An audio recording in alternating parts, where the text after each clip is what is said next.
Hello and welcome to ZeeZee Talks. My name is ZeeZee and I'll be talking today about intimacy and how to improve the intimacy with your spouse. No, I will not be talking about sex. I have many more sex videos out there. I actually released one maybe a week or two ago now. So please stay tuned if you want to know how to get even closer and more in tune with your spouse. Don't go anywhere.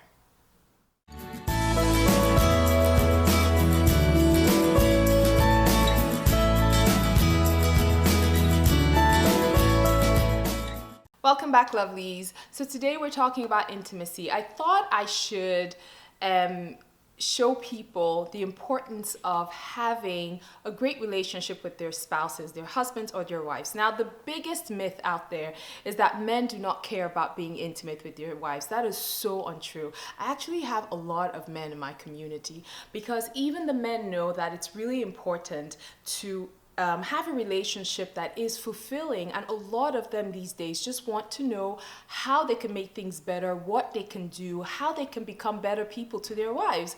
So the men are watching too. It's not just for the women. I am teaching both parties how to have a very fulfilling relationship with each other. Now, intimacy generally means closeness, oneness, how you can come together to make sense out of this thing you're in called marriage. And without the intimacy, there's really no marriage. Now, intimacy does not necessarily mean sex all the time. Sex, come on, get your mind out the gutter. Sex is great, but there's something that has to happen even before sex happens, and that's your intimacy. You have to be friends. You have to actually be best friends. So today I want to share 2 perfect ways that could help you and your husband or your wife become even greater friends. So yes, of course, they talk about talking. I talk about talking. I talk about communicating. More videos there as well. Now, it's a no-brainer. Of course you have to talk, because if you don't talk, you won't be close, and if you're not close, you can't build any type of intimacy that leads to a fulfilling marriage. I'm not talking about communication today. I'm going to talk about 2 other things, but just don't forget, you have to have it in mind that you must talk to your spouse in order to get things going. The first thing I want to talk about today concerning intimacy between a man and a woman is you want your spouse to feel safe with you. You want them to know that you're a safe haven. Now, the world beats them up. They go out, their boss yells at them or just talks to them anyhow. They go out there, they're in traffic, and someone like flips them the bird for, cutting their place in line. Whatever the case is, they go out there is a harsh, harsh world. But they want to know that there's one place, one person that they get to that just totally understands them and draws them in and cares for them and loves them and cuddles them, and it's just this safe place for them. Everybody wants that. Men want it, the women want it. Now, the biggest issue with marriages is that people are getting married, they're not building relationships with their spouses, they're not building friendship, and guess what? It's because their spouse doesn't feel safe with them. Your spouse has to feel safe with you. And what do I mean safe with you?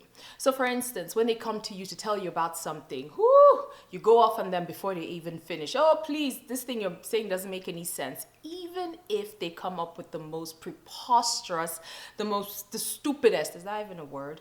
Well, if they come up with things that just don't make any sense, they want to know that they have someone that they can tell it to. They want to know that they have someone who would say, well, that's quite interesting, babe, but it might not really work, and laugh about it with them. They want someone that they can be vulnerable with, who will not use the information they have given them against them in the future. They want to know that the person they come home to, or the person that they're in their marriage with, is someone who understands them and who won't take what they have said to them against them.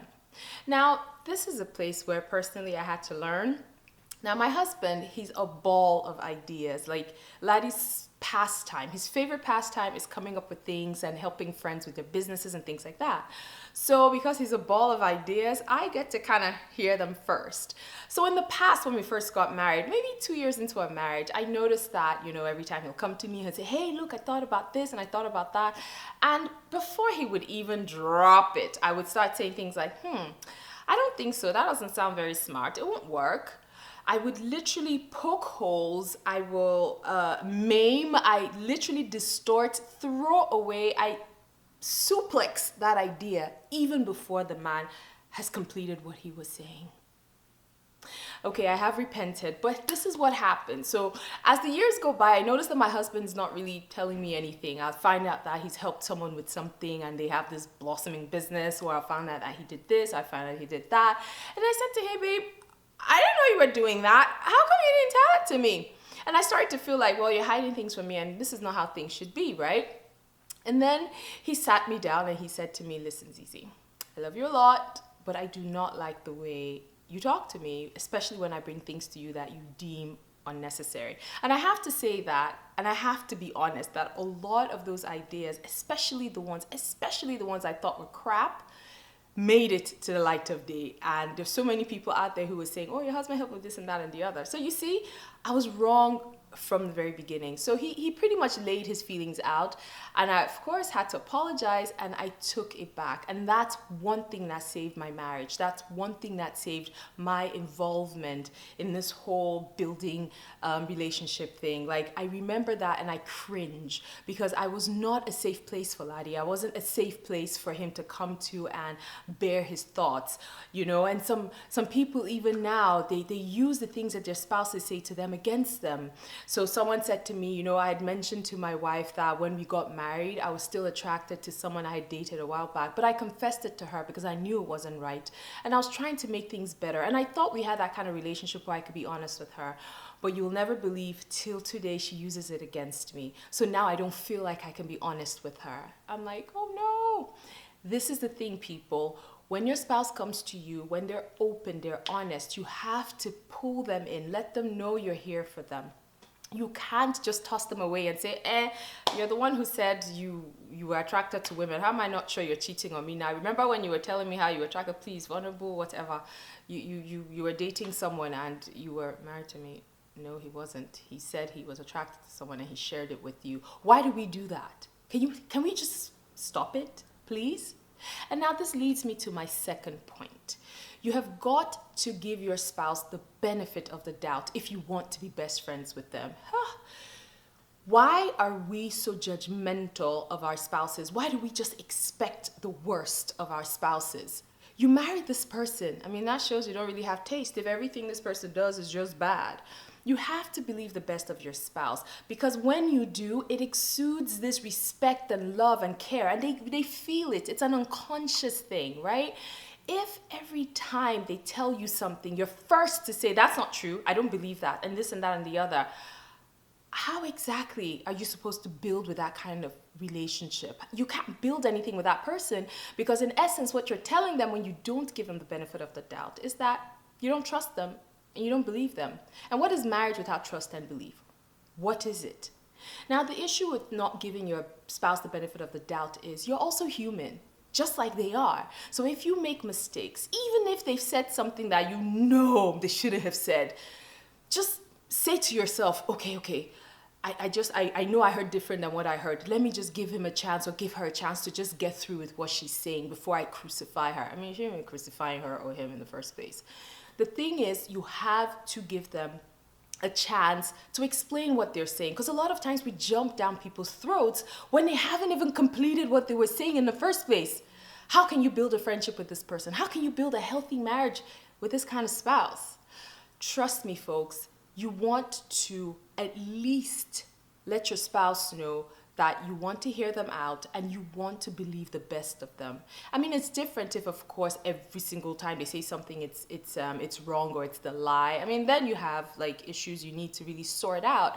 But for most of us, that's not the case. The case is just we jump to conclusions too quickly. We just believe, no, he said that to me in that voice. That means he doesn't love me and he just hates me and this and that.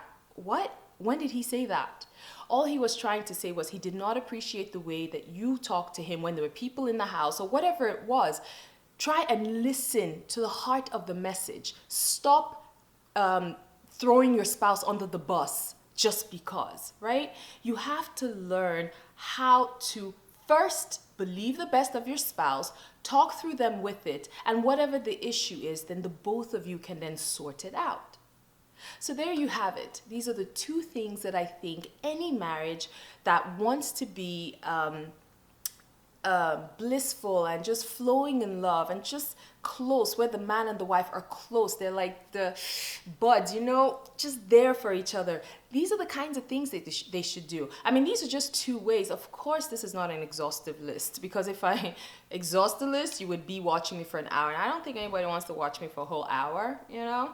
So do these things. If you have more questions, feel free to reach out to me at questions@ZeeZeeIO.com, or you can follow me on Twitter, Facebook, and Instagram, because every single day I have daily reminders and encouragement to help you along this journey of marriage. It's a beautiful one, and sometimes you might just need a guide, because you know, sometimes human nature kicks in and tries to throw us off course, but we know the right thing to do, and all I do is to help keep you on that path.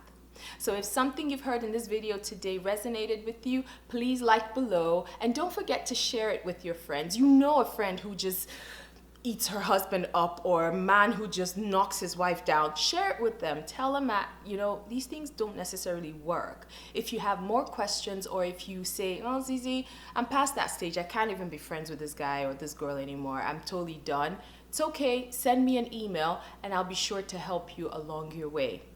Don't forget to comment.